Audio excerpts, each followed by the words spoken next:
Hey, good morning and welcome to the UroPatient podcast. I'm your host, Vic Sinise. We've got a great show for you today. If you're watching us live on any of these particular places, we come to you in all those places live, 10:30 every Saturday, Central Time. Also, check out our website at UroPatient.com. Best place to find all of our past episodes and these helpful handouts. Be sure to check out all those handouts. Yep, that's at UroPatient.com. So today we're going to be talking about what is testicular cancer. Kind of, as I said, this is our Men's Health Month with Movember, the mustache, as we talked about last time. So now we're going to talk about testicular cancer. So as we might think, testicular cancer starts in the testicles. And though it's rare compared to other cancer, it does predominantly affect the younger men, typically men between the ages of 15 to 35. Now, that's bad because we hate to see cancer in young people. We hate to see cancer, period. But the good news is that it's one of the most treatable forms of cancer with high success rates with early diagnosis. So testicular cancer, again, probably the most treatable form of cancer that we know, has super high survival rates detected early. The overall prognosis is excellent. But here's kind of an overview of survival based on the different stages. Now, we know that cancers can come in different stages. Stage 1 is localized. That means that the cancer is confined to the testicle. We don't see it anywhere else except in the testicle itself. Now, that usually accounts for most of these. And the 5-year survival rate is about 99%. So, like I said, these are those of us that work in cancer, know these are crazy good numbers to find. Now, stage 2 cancer, which is we call regional. So when it starts in an organ like the testicle, it can spread locally. The first place it typically goes is to the local tissues and the lymph nodes, most importantly, right around that area. But still, the 5-year survival rate, even at stage 2 cancer, is 96 to 98%. Crazy good numbers. That's great. And distant, which is what we really worry about, that's the late caught cancers, stage 3. Even if the cancer is spread to distant organs and it likes to go to things like the liver, the lungs, and the brain, the 5-year survival rate is still 73 to 80%. And again, fantastic numbers, survival from this. So thanks to advanced treatment methods such as chemotherapy, survival is still favorable even at this late stage.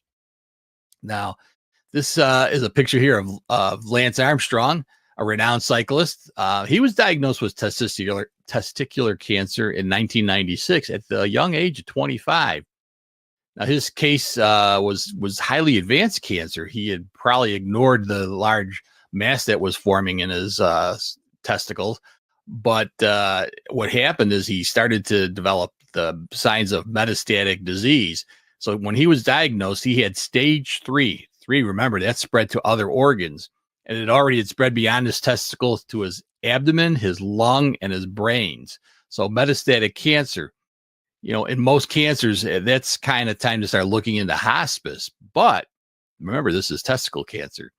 So his initial symptoms were testicle pain, swelling, and other signs like coughing up blood because of the mets that he had to his lungs. And that's what really got him in to be investigated. So he underwent the standard treatment, which was to remove the testicle. Obviously, that's where they start. And then he also received chemotherapy. That's the key. In testicle cancer, these cancers are very chemosensitive. And because of it being an athlete, the normal routine that we put people on, the normal chemos, are more toxic to the lungs. So he had actually went and saw a specialist, a guy from Indiana named Dr. Lawrence Einhorn, who had opted for a different cycle of chemotherapy that avoided this lung toxic type so that he could get back into his cycling once he was treated. So he did have his chemotherapy. He also had, as I said, brain mets, and they actually went in and did surgery to remove those tumors in his brain. All this responded. And despite his advanced cancer, Armstrong made a full recovery with the chemotherapy and surgeries and even returned to competitive biking. He won I know there's some controversy about blood doping and stuff, but he did still win the Tour de France 7 times. His greatest accomplishment, I think, has been the increased knowledge of testicle cancer. So following his long battle, he started this foundation, originally called the Lance Armstrong Foundation. Now it's called Livestrong, to support cancer survivors and raise awareness. And this story inspired millions, particularly because of his victory over such an aggressive cancer and subsequent athletic achievements. So what are the risk factors? Well, there's several factors that can increase the risk of developing testicular cancer. These include having a family history of the disease, being born with an undescended testicle, and race, with Caucasian men actually at the highest risk. Additionally, men who have had testicular cancer in one testicle are at higher risk of developing it in the opposite testicle. So what about this undescended testicle? What is that? So as we see here in the picture, the undescended testicle is a condition where one or both of the men's male testicles fail to move down into the scrotum before birth. Now, normally during fetal development, the testicles form in the abdomen and descend into the scrotum before birth. In boys with undescended testicles, this descent doesn't happen, so that doesn't drop down. The reason the testicles drop down out of the abdomen and into the scrotum is to lower the temperature, and it's key for sperm production. At high temperature, the sperm is not produced as well as it does by the 1 or 2 degree cooler temperature that the scrotum provides. Also, this is the important thing, in an undescended testicle, the temperature, again, being higher, they think that over time, this can lead to abnormal cell growth and potentially cancer. So undescended testicles are high risk of having a cancer. Not all undescended testicles will become cancerous. The other problem is when they're down in the scrotum, you can feel them to see if there's any lumps or nodules, but you can't do that when they're up in the abdomen. So most of these are pulled down surgically as children to fix that. So what are the signs and symptoms? Most common sign is a lump or swelling in the testicle. Now, not all swelling is cancer, so it should get you in to get checked, but it's not always cancer. Men also experience pain or discomfort, a sense of heaviness in the scrotum, or a dull ache in the abdomen or groin. In some cases, the fluid may suddenly build up in the scrotum. Recognizing these early symptoms is critical for early diagnosis. Now, the simplest thing that you can do is what we call regular testicular self-examinations. They're a key to early detection. Men should perform these just like women do breast exams. Men should do these at least once a month to check for any unusual lumps or changes. Especially these are young guys that we need to have checking. If any abnormalities are found, you should go to your doctor, who will perform an ultrasound, may conduct some blood tests, but the ultrasound is the best thing for looking at whether this is an abnormality of the testicle or something outside of the testicle.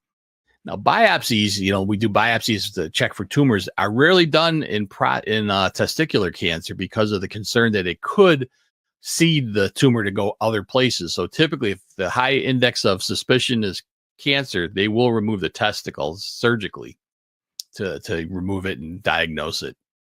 So here's a little chart about how easy it is to do a testicular self-exam.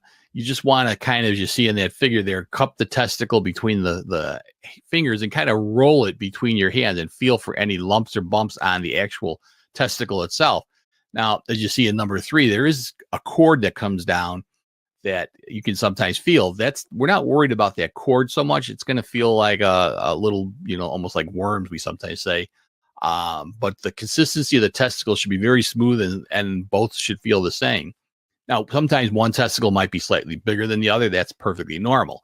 But if you feel like something, a lump or a bump, like a pea-shaped thing inside there, that's when you need to get in to have it checked.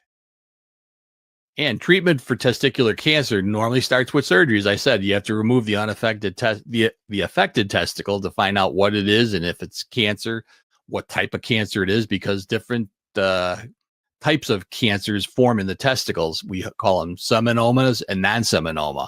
The difference for that is, in our particular case, is seminoma is the one that's very sensitive to radiation. So if you have a seminoma, you're going to have radiation therapy. If you don't, you're going to have chemotherapy. Some cases of seminomas actually have some chemotherapy also. Sometimes we can actually watch, remove the testicle and just do what we call active surveillance. Because of our imaging studies being so much better now, we can watch for those lymph nodes to see if there's any sign of recurrence. Again, it's changed so much, and the cure rate is so high. So the prognosis for testicular cancer is very positive, with a survival rate of over 95% if detected early. Most men go on to live normal, healthy lives after treatment, but regular follow-up care is essential to ensure the cancer does not return or spread.